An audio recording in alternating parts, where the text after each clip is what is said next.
someone from your past literally absorbs your life and inhabits everything that you, and then runs around the world playing king with it. Real life.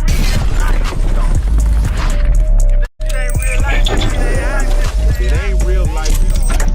Just ain't real life. Street Starz. You know what time it is. So, Jag, we finally sat down with DeHaven. Did you get a chance to watch the interview? Of course I did. I was in the chat. Y'all ain't had no mods in there. Oh, okay. I was up in there. So, There was no way I was going to miss it. Mod Squad was there. It was a fight in there for a while. I didn't have a wrench, so I couldn't handle up the way I wanted to, but I just started reporting everybody. And y'all know I've been trying to make that happen for a while now. Not for me, not for you, but for him. You know, when someone from your past literally absorbs your life and inhabits everything that you, and then runs around the world playing king with it, meanwhile never acknowledging the person who they stole. I mean, like, that's just egregious. And I get DeHaven because Jill Scott did the same thing to me. You know? Kind of like how Marsha Ambrosius did it to Natalie Stewart. You know, there's a lot of people who have some ability, but not that true God-given talent. And that's what they do. They siphon. So the question is, if everything that everyone loves about Jay-Z was actually DeHaven's real life, then that would suggest that he's probably the greatest pretender in hip-hop of all time.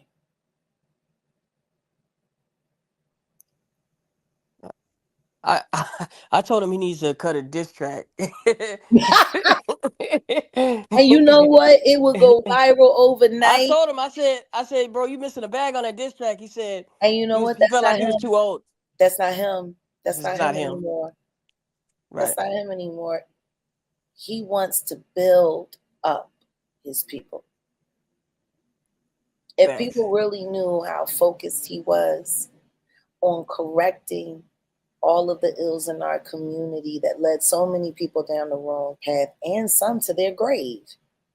If people really knew who he was, see, the thing is everything that DeHaven has become is what Sean Carter should be. That's what's funny.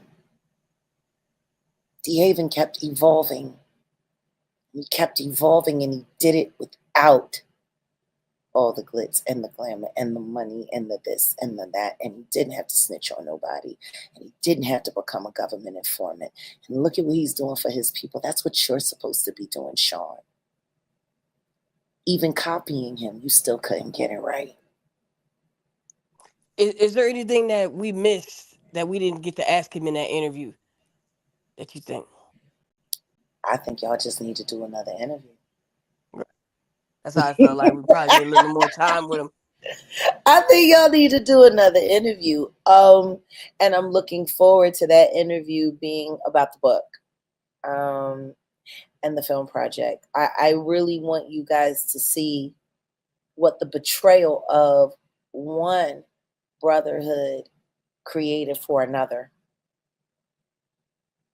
You know, if nobody gets anything from DeHaven, get this. Tragedy only exists where you stop trying. His story could have been very tragic, but he didn't stop trying. And look at how triumphant he is. Even now. God bless DeHaven. King amongst men. Really.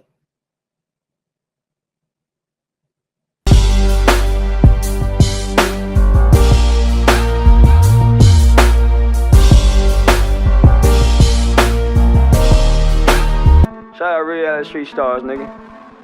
Move. Hey.